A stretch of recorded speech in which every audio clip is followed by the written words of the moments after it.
Halo sahabat Naskah Nusantara, saya Teddy Permadi, pengampu mata kuliah Filologi di Program Studi Sastra Indonesia, Universitas Pendidikan Indonesia. Senang rasanya dapat berjumpa lagi, dan pada topik diskusi kali ini, kanal Sahabat Naskah Nusantara menghadirkan sosok Ilham Nurwansah yang sedang bergiat dalam melakukan rekonstruksi penyalinan naskah lontar Sunda Kuna. Ilham Nurwansah adalah filolog muda lulusan program studi Pendidikan Bahasa dan Budaya Sunda, program Pascasarjana Universitas Pendidikan Indonesia. Sebagai seorang filolog, Ilham aktif melakukan penelitian dan mempublikasikan penelitiannya di berbagai media, khususnya yang berkenaan dengan topik kandungan isi naskah Sunda Kuna.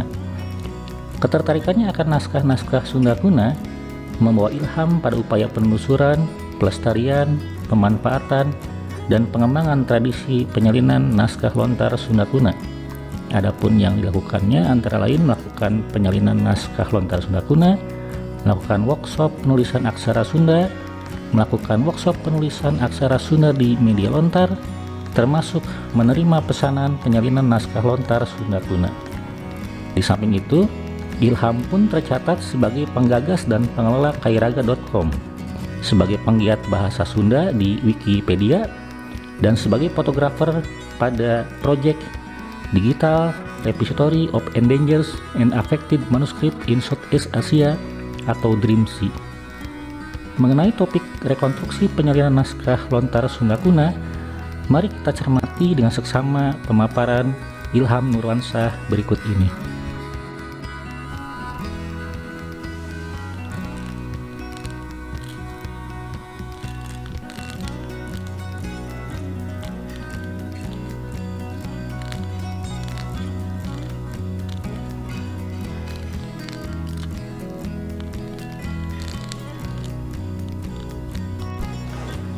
Ya, untuk merekonstruksi penulisan lontar harus ditelusuri kembali berbagai pengetahuan yang ada di masyarakat Sunda, baik itu yang tertinggal dalam ingatan, lisan, tradisi lisan, tulisan maupun folklore begitu. Yang menjadi pertanyaan kembali lagi ke ungkapan yang pesok pangot hinggang lontar, pisau pangot jatuh di atas lontar.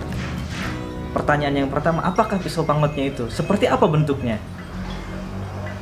Untungnya masih ada satu buah artefak yang kemungkinan besar adalah otentik, berasal dari pada masa Sunda kuno, yaitu yang berada di Kabuyutan Ciburuy. Ini menjadi sebuah jejak gambaran yang cukup baik, saya kira, dalam ingatan masyarakat Sunda bahwa pada masa lalu sudah jelas ada tradisi tulis di atas lontar, kemudian ada tradisi tulis di atas daluang. Dan ini sudah disebutkan dalam wangsalnya atau jawaban dari ungkapan tersebut, yaitu sugan bae katuliskeun, semoga saja tertuliskan. Sehingga tulis di sini adalah menjadi sebuah inti dari ungkapan tersebut. Ketika berbicara tentang dua bahan, yaitu lontar dan daluang, jika dilihat dari keberadaan naskah-naskah yang tercatat dalam katalog-katalog baik di Jawa Barat, di Perpustakaan Nasional maupun Khasanah Naskah di dunia, itu dari daerah Sunda tercatat juga ada naskah-naskah lontar dan daluang. Untuk lontar saat ini sudah punah, jadi hanya peninggalan termuda itu berasal dari sekitar abad 17 akhir atau 18 awal, itu yang tercatat. Koleksi lontar-lontar Sunda kuno yang saat ini masih tersimpan dan masih dapat kita temui, diantaranya bisa ditemukan di Perpustakaan Nasional Republik Indonesia di Jakarta. Kemudian yang tidak kalah penting adalah koleksi yang masih berada di Kabuyutan Ciburuy di Garut, Jawa Barat. Jadi Kabuyutan Ciburuy ini adalah sebuah skriptorium kuno yang pada masanya menjadi sebuah tempat penulisan naskah dan juga penyalinan. Kemudian ada juga sebuah proses pembelajaran dan menjadi tempat pendidikan pada masa lalu tentunya. Dari naskah-naskah tersebut artinya menjadi bukti yang konkret bahwa pernah ada sebuah tradisi penyalinan penulisan lontar-lontar Sunda kuno gitu. Sisa-sisa pengetahuan mengenai penulisan lontar dan daluang itu nyatanya memang masih diingat dalam tradisi lisan yang tadi diungkapkan di depan. Lalu apakah itu peso pangot dan apakah lontar? Peso pangot adalah sebuah alat untuk menulis yang memiliki bentuk khusus dan pada dasarnya adalah sebuah logam, besi atau baja gitu yang didesain sedemikian rupa sehingga menjadi nyaman untuk dipegang dan nyaman untuk menuliskan aksara Sunda. Karena aksara Sunda sendiri ini karakternya berbeda dengan Hanacaraka Jawa misalnya atau dengan Bali gitu. Sehingga ini menjadi sebuah pengetahuan yang lain yang mungkin diciptakan, dikreasi oleh leluhur Sunda pada masa lalu gitu. Kemudian lontar ini masih tercatat dalam kisah-kisah sastra Sunda gitu ya. Dalam carita pantun misalnya itu disebutkan juga ada lontar, kemudian ada gebang disebutkan di dalam cerita pantun. Mengenai bahan ini, meskipun sudah tidak ada lagi produksi lontar, tetapi sangat bisa direkonstruksi untuk kemudian dicoba kembali, dipraktikkan kembali untuk sekarang gitu. Saya menjadi tertarik dan tertantang untuk menelusuri dan mempelajari seluk-beluk lontar Sunda. Meskipun prakteknya sudah tidak ada atau bisa dibilang punah lebih dari 200-300 tahun yang lalu, tetapi saya percaya ada pengetahuan-pengetahuan yang tertinggal yang bisa digali, bahwa pengetahuan itu bisa direkonstruksi menjadi sebuah pengetahuan baru dan bisa kita terapkan sekarang. Ya, model pisau pangot yang sekarang masih bisa menjadi acuan untuk merekonstruksi kembali secara fungsional, yaitu yang ada di Kabupaten Ciburuy. Modelnya yaitu pisau lengkung yang sangat tajam di bagian ujungnya mungkin pada masa lalu, tapi kondisinya sekarang sudah mengalami korosi, tetapi kita masih bisa merekonstruksi seperti apa bentuknya. Jadi ini menjadi sebuah jalan yang sangat baik saya kira untuk kemudian ditelusuri fisiknya seperti apa, kemudian ditambah dengan kebiasaan penggunaan pisau pangot yang ditelusuri dari teks-teks sastra Sunda lainnya, kontemporer maupun klasik, misalnya dalam novel atau dalam berita penggunaan pisau pangot itu masih ada disebut-sebut begitu. Yang kedua mengenai pisau pangot ini adalah teknik menulisnya. Bagaimana teknik menulis aksara Sunda kuno yang mungkin tidak pernah ada yang tahu seperti apa cara menulisnya. Yang pertama adalah memang harus mempelajari dulu dasar-dasar bentuk atau duktus garis-garis tulisan aksara Sunda kuno terutama.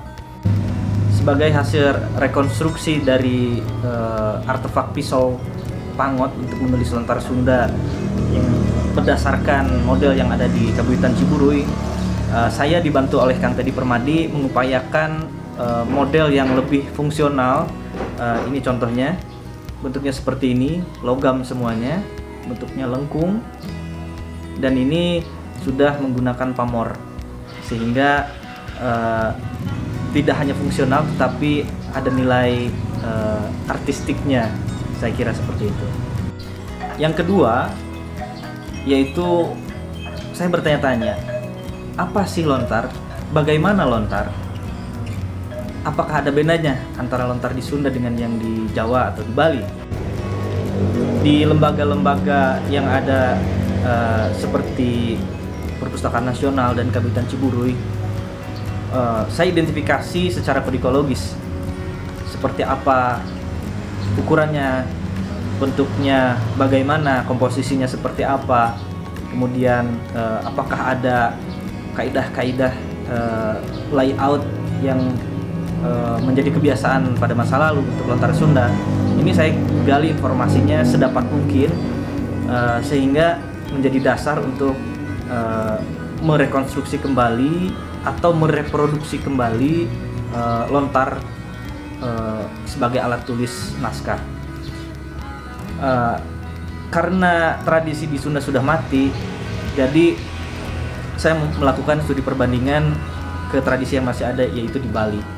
Meskipun ada sedikit perbedaan model dan layout dengan lontar Sunda kuno yang ada, ini menjadi sebuah langkah yang baik juga untuk memulai kembali mencoba untuk menuliskan aksara Sunda di atas lontar seperti halnya pada masa lalu. Misalnya perbedaan yang sedikit, tetapi mungkin ini juga ada di tradisi Bali, misalnya untuk ukuran, kemudian untuk jumlah lubang misalnya, kemudian margin, kemudian kerapatan, itu pun agaknya ada kecenderungan yang berbeda, tetapi dalam suatu tradisi penyalinan yang umum untuk lontar masih memiliki kesamaan dengan Bali. Sehingga saya bisa mendapatkan lontar-lontar yang untuk siap tulis. Kitarka di Indramayu, ternyata di Indramayu masih ditemukan lontar-lontar kuno juga berbahasa Jawa, Indramayu atau Cirebon misalnya begitu, sebagai arsip pusaka desa. Itu juga menjadi sebuah catatan bagi saya dan menjadi sebuah referensi bahwa memang tradisi lontar ini juga masih ada di Indramayu, maksudnya artefaknya begitu. Dan setelah ditelusuri kembali oleh Kitarka yang berupaya mencari informasi juga, ditemukanlah pohon-pohon lontar yang ada di Indramayu. Sehingga saya mempunyai referensi lain, tidak hanya di Bali produksi lontar itu, karena ada pohonnya, kemungkinan besar juga di daerah Indramayu pada masa lalu itu diproduksi juga daun lontar untuk menulis. Ini saya punya beberapa sampel lontar kosong, antara lain yang dari Bali. Ini yang sudah siap tulis seperti ini, yang sudah menggunakan garis. Dan ini yang menarik adalah lontar yang dari Indramayu. Lontar seperti ini diproduksi kembali, dicoba untuk diproduksi ulang, meskipun kondisinya tentu tidak sama dengan yang di Bali. Ini masih memiliki perbedaan dan perlu penyesuaian ke depannya tentu, karena ini dalam upaya rekonstruksi. Tetapi harapannya adalah bahwa dengan keberadaan sumber pohon lontarnya, artinya kita juga bisa memproduksi sendiri. Berikutnya, setelah saya memiliki alatnya yang direkonstruksi, kemudian ada bahan lontarnya, baik yang dari Bali maupun dari Indramayu, yang jadi pertanyaan saya adalah bagaimana cara menulisnya? Apakah cara menulisnya seperti menulis kertas menggunakan pulpen di atas meja misalnya? Atau seperti apa?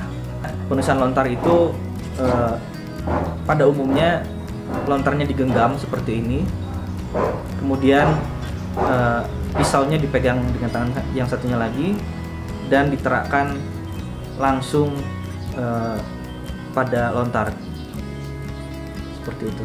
Dan posisi yang berjalannya itu lontarnya yang akan berjalan seperti ini,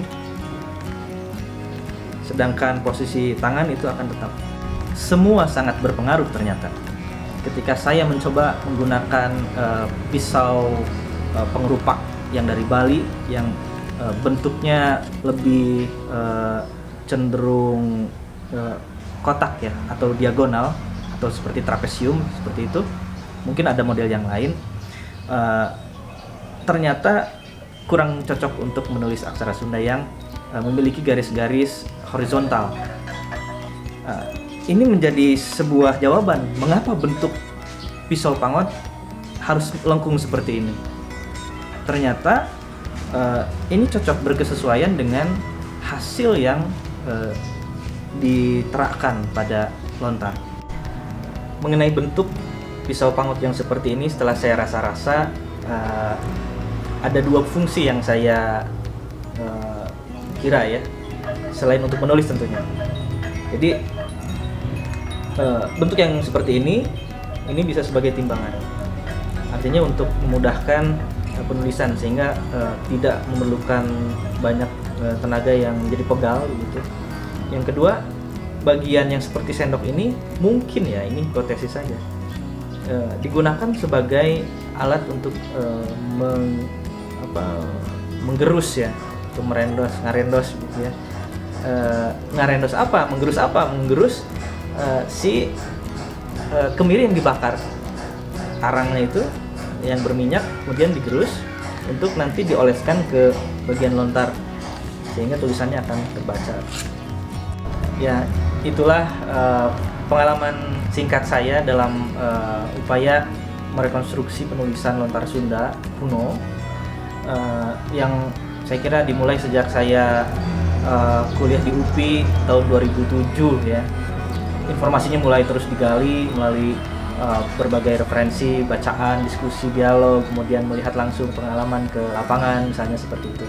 Dan sejak 2 tahun ke belakang itu saya sudah berhasil merekonstruksi penyalinan 5 naskah lontar Sunda kuno secara utuh, dalam artian betul-betul menjadi sebuah naskah salinan.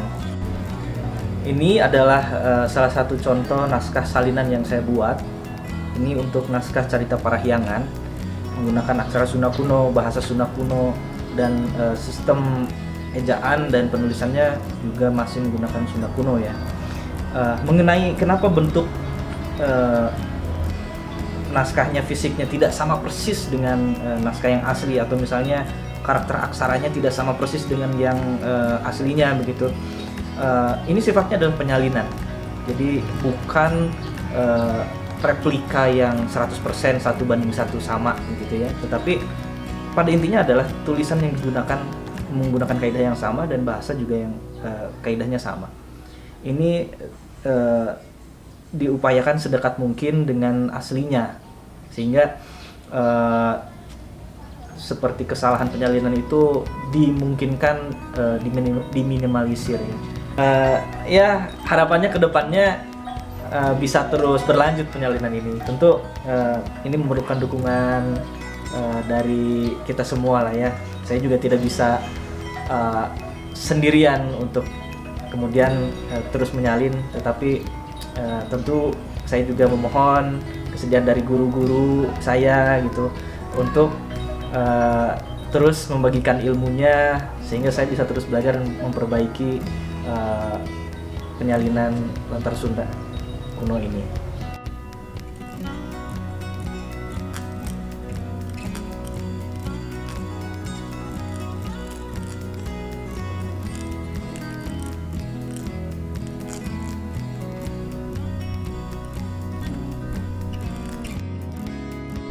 Demikian jumpa kali ini. Semoga apa yang kita diskusikan dapat menjadi ilmu yang bermanfaat. Terima kasih. Sampai jumpa di topik diskusi yang lainnya.